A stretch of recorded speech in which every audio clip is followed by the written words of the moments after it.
उसके बाद आपका नेक्स्ट, गुड मॉर्निंग स्टूडेंट्स, उसके बाद आपका नेक्स्ट टॉपिक आता है पॉलिनेशन। पॉलिनेशन क्या होता है? Transfer of pollen grains from anther to the their deposition over stigma the pistil is termed as pollination. इसमें 3 टाइप्स का पॉलिनेशन होता है। एक होता है ऑटोगैमी, एक होता है ग्यूटेनोगैमी, एक होता है जिनोगैमी।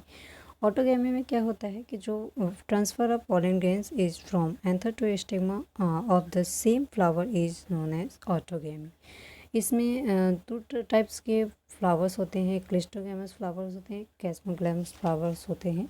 ठीक है, क्लिस्टोगैमस फ्लावर और कैस्मोगैमस फ्लावर्स में ये डिफरेंस होता है। जो कैस्मोगैमस फ्लावर्स होते हैं वो किस तरह के होते हैं? Chasmogamous flower which are similar to flower other species with exposed anther and stigma. इसमें एंथर और स्टिग्मा क्या होते हैं? एक्सपोज्ड होते हैं। आपको ये बुक में डायग्राम बना है 2.9 पे, इसमें दिया है। देखिए, कैस्मोग्लैमस फ्लावर ऊपर साइड में है और क्लिस्टोग्लैमस जो होते हैं इनक्लोज्ड होते हैं। उसमें क्रॉस पॉलिनेशन नहीं हो सकता है, उसमें प्योर ब्रीड होते हैं। उसी के अंदर उसमें कोई भी पॉलन ग्रेन्स आके अंदर नहीं जा सकता, क्योंकि उसके जो फ्लावर्स होते हैं वो क्लोज्ड होते हैं। ठीक है, उसके बाद जो आपका जिनोगैमी होता है, जिनोगैमी में क्या होता है कि जो यूनिसेक्सुअल फ्लावर होते हैं, इसमें जो पॉलिनेशन होता है, transfer of pollen grains to from anther to one flower to the stigma to another flower of the different plant. क्योंकि ये डायोसिस प्लांट होते हैं, यूनिसेक्सुअल फ्लावर होते हैं, एक ही या तो एंथर प्रेजेंट होता है या तो स्टिग्मा प्रेजेंट होता है, डिफरेंट ओरिएंटेशन में होते हैं। तो यहाँ पे पॉलन ग्रेन्स स्टिग्मा पर पहुँच नहीं पा पाते हैं, तो इसमें सेल्फ पॉलिनेशन ही होता है, इसमें क्रॉस पॉलिनेशन कराया जाता है। इसका एग्जांपल क्या है? पपाया और मेज जो है bring genetically different types of pollen grains into the stigma. ठीक है, उसके बाद एडेप्टेशन इन एक और होता है ग्यूटेनोगैमी। ग्यूटेनोगैमी में क्या होता है कि वो पॉलन ग्रेन्स और जो एंथर स्टिग्मा में आते हैं, बट सेम प्लांट होता है बट डिफरेंट फ्लावर्स में जाते हैं, उसको हम ग्यूटेनोगैमी कहते हैं। जो पॉलिनेशन होता है वो कई टाइप से होता है। तो एजेंट्स होते हैं पॉलिनेशन के कुछ, तो इसमें आपने पढ़ा होगा कि कुछ होते हैं बायोटिक एजेंट और कुछ होते हैं एंड सम होते हैं एबायोटिक एजेंट। ठीक है, तो एबायोटिक में कौन से आते हैं? एबायोटिक में जैसे आपका एयर और वाटर एयर और वाटर के थ्रू जो होता है वो आपका विंड और वाटर के थ्रू होता है, वो आपका एबायोटिक होता है। बायोटिक में एनिमल्स के थ्रू होता है, तो वो हमारा बायोटिक होता है। ठीक है, कुछ विंड पॉलिनेशन होते हैं फ्लावर्स में। Pollen grains are light, non sticky and dry, sometime wind will explode and a large feathery stigma. Flowers are in inflorescence, single Oval present होता है, जो विंड पॉलिनेशन के थ्रू होता है, जिसको हम एनिमोफिली कहते हैं। क्या बोलते हैं? एनिमोफिली।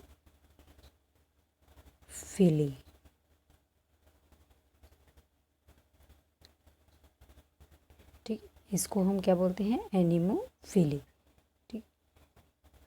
एनिमोफिली कहते हैं। उसके बाद नेक्स्ट आता है वाटर पॉलिनेशन। वाटर पॉलिनेशन को हम वाटर को क्या बोलते हैं? हाइड्रोफिली। ठीक है, क्या बोलते हैं? हाइड्रोफिली। हाइड्रोफिली इसमें क्या होता है? सीन इन सबमर्ज्ड फ्लावर जैसे वेलसिनेरिया, हाइड्रिला और जूस्टेरा है। वेलसिनेरिया और male flowers released on water सिर्फोर surface and female flowers reach in the surface of pollination. In C classes, pollen grains are long, ribbon-like and carried positively and submerged female flowers. Mucilaginous coated pollen grains. ठीक है, तो इसको हम hydrophily कहते हैं। ये भी पॉलिनेशन जो एजेंट्स होते हैं जो पॉलिनेशन करवाते हैं, एंथर को स्टिग्मा तक पहुंचाते हैं।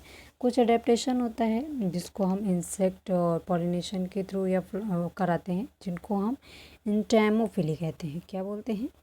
इंटोमोफिली।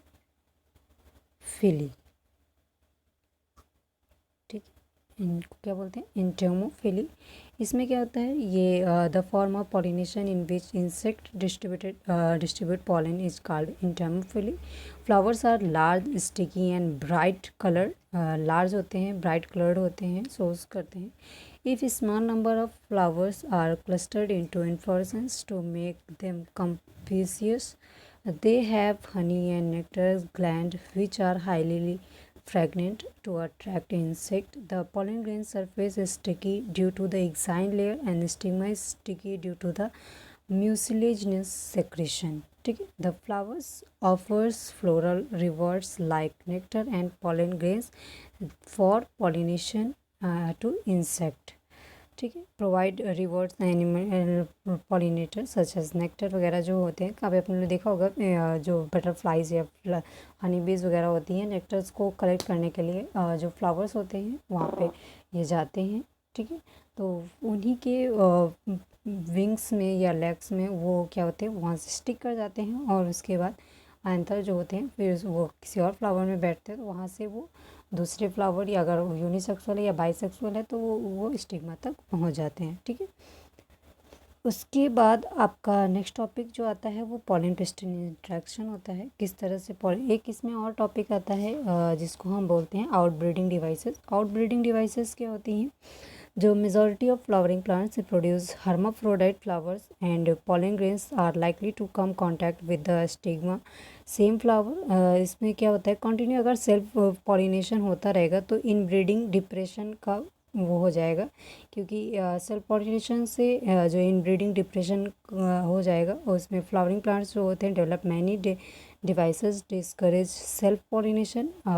इसलिए इनकरेजेस को हम क्या कराते हैं, आउट क्रॉस पॉलिनेशन करवाते हैं ताकि उसके जो इनब्रीडिंग डिप्रेशन ना हो पाए. ठीक है. इन सम स्पीसीज पॉलन जो होते हैं रिलीज होते हैं stigma रिसेप्टिवली are not synchronized. Either the pollen is released before the stigma become receptive or stigma become receptive much before the release of pollen. In some other species, the anther and stigma are placed at different positions so that the pollen cannot come in contact with the stigma of the same flower. ठीक है.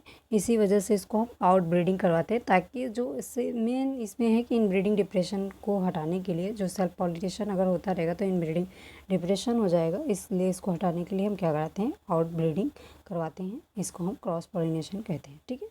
तो ये आपका यहाँ से pollination topic ख़त्म होता है. उसके बाद आपका आता है किस तरह से हम पॉलन पिस्टिल का इंट्रैक्शन करवाते हैं. ठीक है.